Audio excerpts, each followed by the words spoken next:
നമ്മൾ രണ്ടുപേരും മാത്രം. എനിക്ക് ലീനയോട് എന്തൊക്കെയോ പറയണമെന്ന് തോന്നുന്നു. പിന്നെ എന്തിനാണ് മടിക്കുന്നത്? പറയണം. ലീന,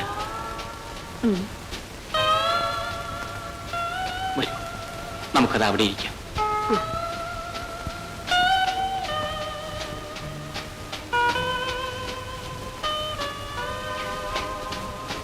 ഇരിക്കൂ.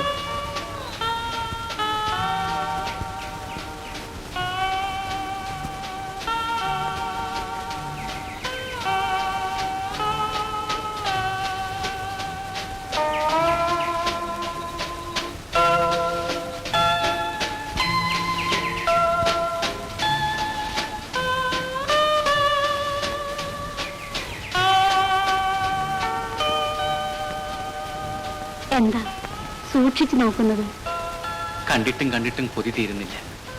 ചേട്ടൻ എന്നതാ പറയാൻ വന്നത്?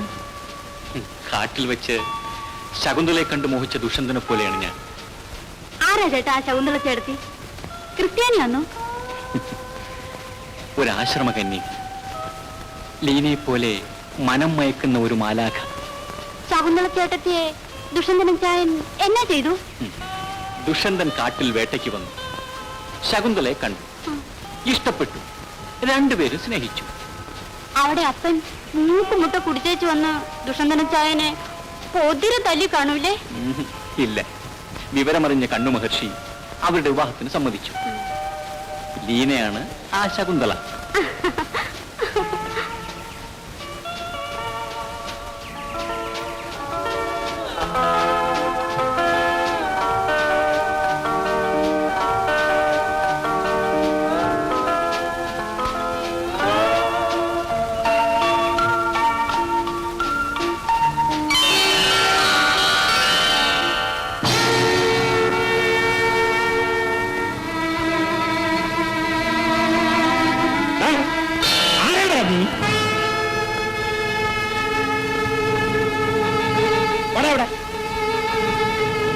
വരാനാ പറഞ്ഞത്.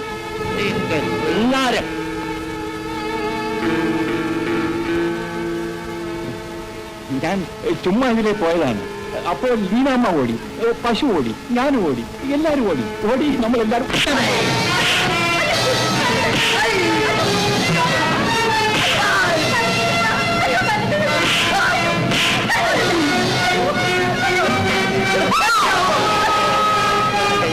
പെണ്ണിനെ കയറി പിടിക്കാൻ വന്നിരിക്കുന്നു. പിന്നെ ഇവിടെ എങ്ങാനും കണ്ടുപോയാൽ നിന്റെ കൊടയെടുക്കും. തിരിച്ചു നോക്കരുത്. ലീനാമേ, ലീനാമേ, ലീനാമേ,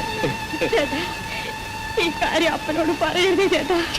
നിനക്ക് ഇഷ്ടമില്ലാത്തൊരു കാര്യം ആരോടെങ്കിലും ഞാൻ പറയൂ. ആട്ടെ, ആരാണത്? ഇനി ആ കാര്യം ചോദിക്കല്ലേ, ഒരബദ്ധം പറ്റിപ്പോയതാ. നീ പേടിക്കണ്ട. ഇനി ആ തെമ്മാടി ഈ കാറ്റുവാക്കിന് പോലും നടക്കത്തില്ല. പോട്ടെ ചേട്ടാ.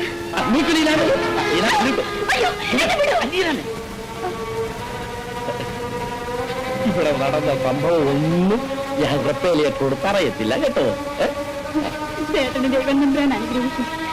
ഞാൻ ആ പട്ടിനൊന്നും പിടിച്ചു കേട്ടോ. എന്തിനെ കേട്ടാലും ഞാനിവിടെ ഇല്ലേ. ഞാൻ പോട്ടെ ചേട്ടാ. അമ്മേ,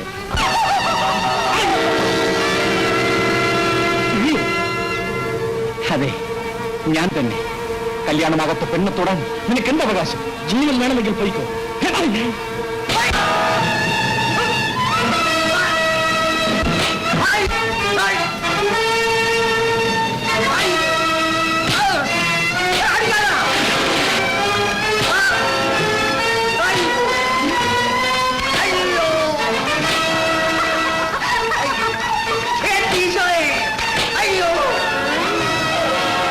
ചേട്ടാ, സാധനം ചത്തുപോകും.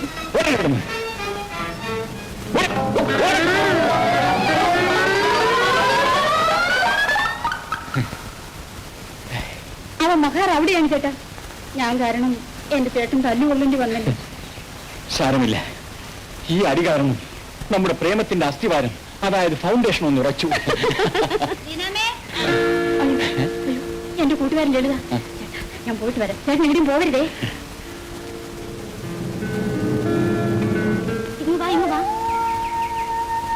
ആരാടി ആ പൂവാലൻ. അമ്പേ, ഇവളുടെ ഒരു കണ്ണ്.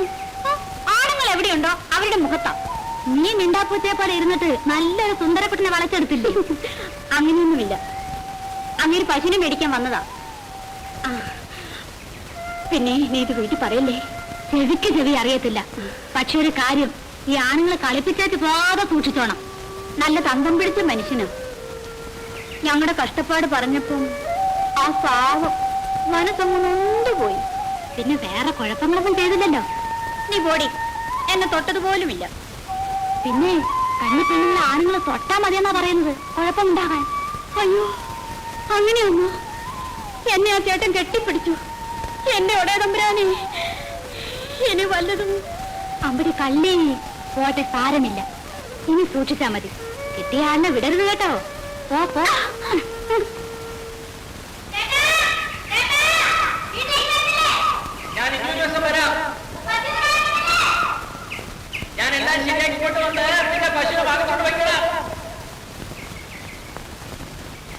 നിങ്ങളൊക്കെ വലിയ ആള്.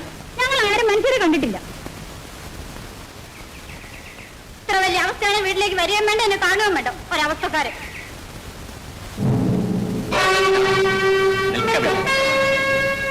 നീ ചെയ്തത് മഹാഭാവമാണെന്ന് നിനക്കൊക്കെ ബോധ്യമായി. നിന്റെ സ്വാർത്ഥതയ്ക്ക് വേണ്ടി 2-3 പാവപ്പെട്ട ജീവിതങ്ങളെ നീ കണ്ണീർ കുടിപ്പിച്ചു.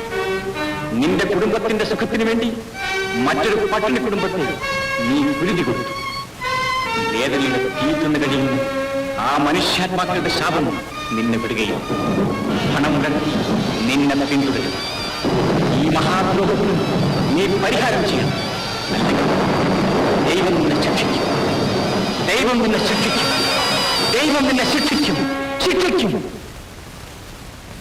വലിയ ആളാണെങ്കിലേ ആളുടെ കയ്യിലിരിക്കട്ടെ. ഒരു മനുഷ്യപ്പറ്റില്ലാത്തവൻ മാത്രം ഇത്ര നീളത്തിലാണ്. നീ എന്തായാലും വളരെ ബോധമില്ലാതെ പിച്ചും പറയുന്നത്. അല്ല, നിന്റെ അപ്പുറം നീയും കുടിച്ചു തുടങ്ങിയോ? ഞാൻ സ്വഭാവത്തോടുകൂടി തന്നെ പറയുന്നത്. ഒരു പശുവിനെ വാങ്ങാൻ വന്നിരിക്കുന്നു. ചുമ്മാ കള്ളത്തരം പറഞ്ഞ് കണ്ട പെമ്പിള്ളേരെ കറക്കി കയ്യിലെടുത്ത് കാര്യം സാധിക്കാൻ വേണ്ടി. ഇതാരെ കൊണ്ടുവന്ന് താഴെ ഇട്ടിരിക്കുന്നത്. ഇനി എന്റെ കണ്ണിലെങ്ങാനും കണ്ട ഒരു പാഠം പഠിപ്പിച്ചതിന് വിടും.